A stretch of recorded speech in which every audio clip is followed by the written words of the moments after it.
a very special dignitary all the way from UNFCCC who's come here to address you, the youth of our nation. So I would now like to, it's finally time for a very special address by Mr. Ovais Sarmad, who's the Deputy Executive Secretary of United Nations Framework of Convention on Climate Change, UNFCCC.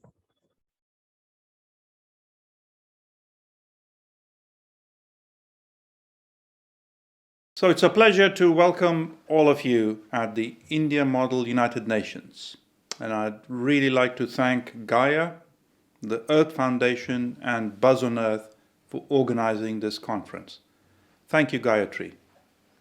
And I'm really pleased to address so many students, youth leaders, climate advocates who are participating in this event. Let me start with quoting an ancient Greek philosopher, Diogenes, who said, "The foundation of every state is the education of its youth.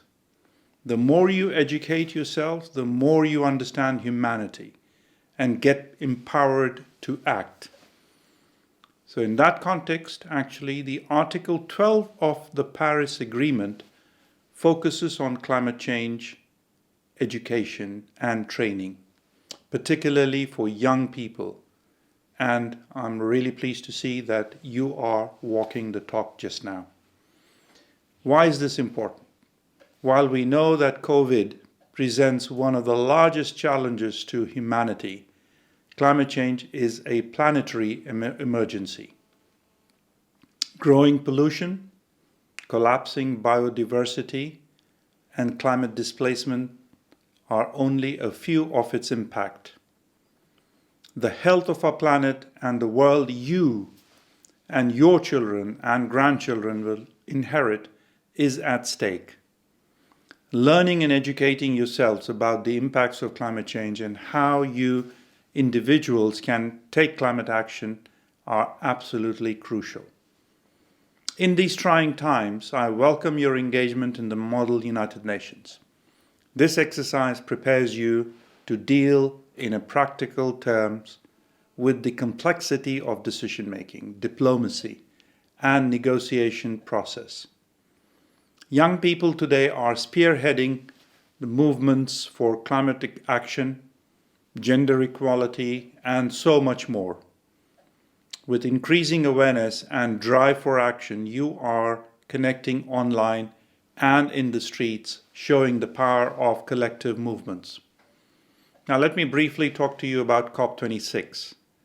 As you know, the United Nations Climate Change Secretariat that I represent, we organize the yearly conference of the parties, in short, the COPs, where nations come together to agree on way forward in addressing climate change. Extensive negotiations happen during these conferences involving geopolitical issues which are never easy, and while we seek an outcome that is acceptable to all, only some return home completely satisfied. But this is the nature of consensus and inclusive multilateralism that is so important to the United Nations. And all of that which you may also experience in the upcoming days of your Model United Nations Conference. 6 years ago, the governments of the world, the parties, adopted the Paris Agreement at COP21, and the world received hope for a better, greener, cleaner future. Last month, in Glasgow, over 120 prime ministers and presidents and 35,000 delegates from all countries around the world and a very high number of media representatives came together at COP26 in Glasgow, making it one of the largest climate change conferences in the history. This was particularly noteworthy as it was held in the middle of a pandemic that we are all living through, which demonstrated the urgency and commitment of everyone to address climate change in a very effective manner.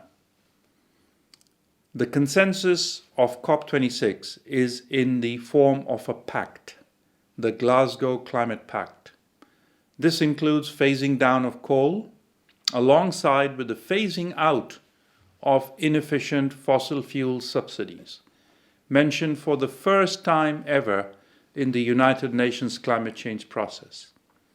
Another main accomplishment is the finalization of the so-called rule book for the implementation of the Paris Agreement, for which governments around the world spent 6 years to negotiate the final outcome.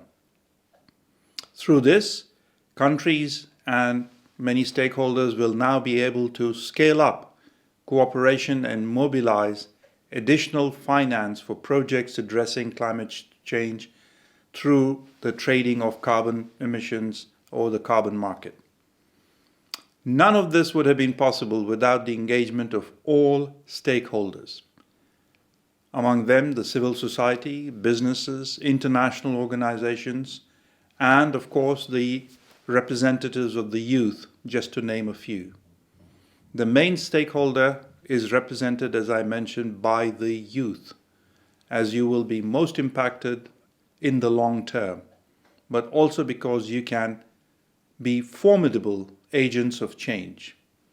The United Nations Climate Change Secretariat is committed to being your ally as we push to build a more sustainable and equitable world for people today and for generations to come. I really would like to thank you for your belief in the power of dialogue and cooperation to meet the tests of our time. I wish you a successful United Nations model or Model United Nations. And once again, thank all the organizers for organizing this and inviting me to share a few thoughts. And I wish you all the very best, and I hope we can keep in touch. Take care.